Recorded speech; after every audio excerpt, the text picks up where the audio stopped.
رپورتاژ کل ہند کانفرنس از اظہار اثر۔ رپورتاژ کی تعریف۔ رپورتاژ ایک جدید نثری صنف ہے۔ یہ ایسا مضمون ہوتا ہے جس میں کسی تقریب، جلسہ، کانفرنس، سیمینار یا مشاعرہ یا محفل کا آنکھوں دیکھا حال جزیات کے ساتھ بیان کیا جاتا ہے۔ یہ آنکھوں دیکھا حال صرف رودات کی پیشکشی تک محدود نہیں ہوتا، بلکہ اس میں رپورتاژ نگار کے جذبات اور اسلوب کی ندرت بھی شامل ہوتی ہے۔ رپورتاژ پڑھنے سے قارئین کو مکمل محفل کے احوال معلوم ہو جاتے ہیں اور وہ گھر بیٹھے محفل میں شرکت کا مزہ لے لیتے ہیں۔ اردو میں ترقی پسند تحریک کے زیر اثر رپورتاژ لکھنے کا رواج شروع ہوا۔ 1940 میں سجاد ظہیر نے اردو میں پہلا رپورتاژ یادیں کے عنوان سے لکھا۔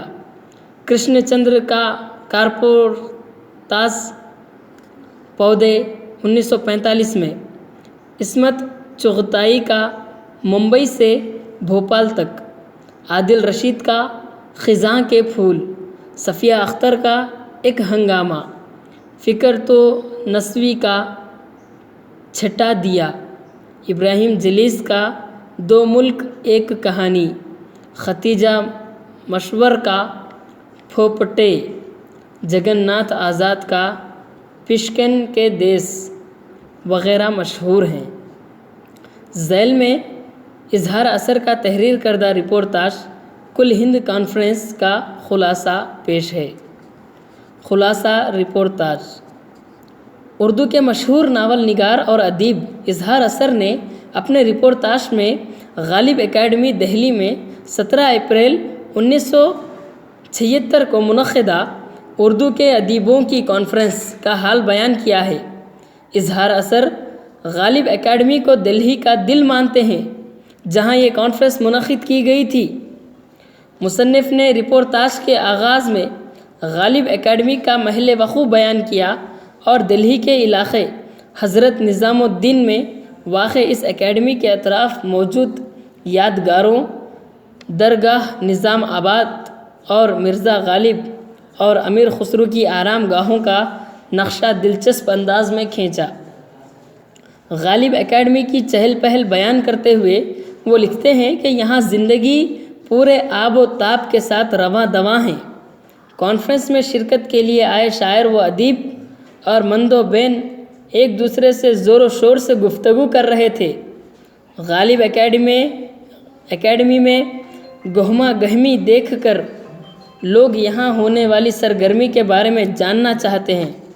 ڈاکٹر قمر رئیس، اجمل اجملی اور علی سردار جعفری آپس میں گفتگو میں مصروف ہیں۔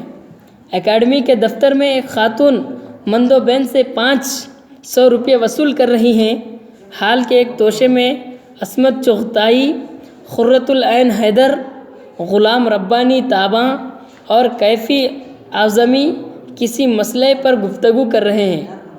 کانفرنس میں شرکت کے لیے ہندوستان کے مختلف علاقوں سے اور خاص طور سے بھوپال، امروہہ، لکھنؤ، کانپور، مالیگاؤں اور ممبئی سے مد و بین آتے ہیں۔ اظہار اثر لکھتے ہیں کہ یہ ہلچل صرف دلی میں نہیں بلکہ سارے ہندوستان کے ترقی پسند ذہنوں میں پھیلی ہوئی ہے۔ کچھ لوگ مخالفت کر رہے ہیں۔ امریکہ کے تائید کرنے والا ماہنامہ تحریک کانفرنس سے متعلق خدشات کا اظہار کر رہا ہے۔ ترقی پسند لوگ نئے سرے سے اپنی تنظیم کرنے کے لیے غالب اکیڈمی میں جمع ہوتے ہیں۔ غلام ربانی تاباں ڈائس پر آتے ہیں اور اجلاس کی کارروائی شروع کرتے ہوئے مجلس سے صدارت کے کارناموں کا اعلان کرتے ہیں، جن میں عصمت چغتائی، قرۃ العین حیدر، ڈاکٹر محمد عقیل، کیفی اعظمی اور سردار جعفری ہیں۔ آنند نارائن صدر استقبالیہ کمیٹی کے صدر تھے۔ جنرل سیکریٹری کی رپورٹ پڑھنے کے لیے اجمل اجملی کو دعوت دی جاتی ہے۔ سردار جعفری تنظیم میں نئی روح پھونکنے کی بات کر رہے تھے۔ قاضی عبدالغفار نے بحث کرتے ہوئے کہا کہ رپورٹ میں علی گڑھ کا نام نہیں لیا گیا اور نہ وہاں کے ارکان کو کانفرنس میں مدعو کیا گیا۔ مقررین کانفرنس کے امور نوٹ کر رہے تھے اور اظہار اثر سے بھی نوٹ کرنے کے لیے کہہ رہے تھے۔ کانفرنس میں احمد جمال پاشا اور ان کی بیگم بھی شریک تھیں۔ جانثار اختر اور مجروح کی نظموں اور غزلوں کا تذکرہ ہوتا ہے۔ چین کے حملے کے موقع پر احتجاجی ادب تخلیق نہ کیے جانے کی باتیں کی گئی۔ ہندی ادیب بھیشم ساہنی نے سماجی جدوجہد سے ادیبوں اور شاعروں کو جڑ جانے کا مشورہ دیا اور مسائل کے حل پیش کرنے کی تلقین کی۔ کانفرنس میں انیس جلالی، ڈاکٹر سید محمد عقیل، کشمیری لال ذاکر، قرۃ العین حیدر، کوثر چاند پوری اور خلیق انجم نے خطاب کیا۔ اس طرح اظہار اثر نے دلی کے غالب اکیڈمی میں منعقدہ اس کانفرنس کا حال دلچسپ انداز میں بیان کیا۔ کانفرنس کے ہنگامے، سوال و جواب، لوگوں کا انداز، کھانے کی محفلیں اور دیگر جزئیات کو اس انداز میں بیان کیا کہ قاری کو یہ احساس ہوتا ہے کہ وہ خود بھی کانفرنس میں شریک رہا ہے۔ یہی رپورتاج کی خصوصیت ہے۔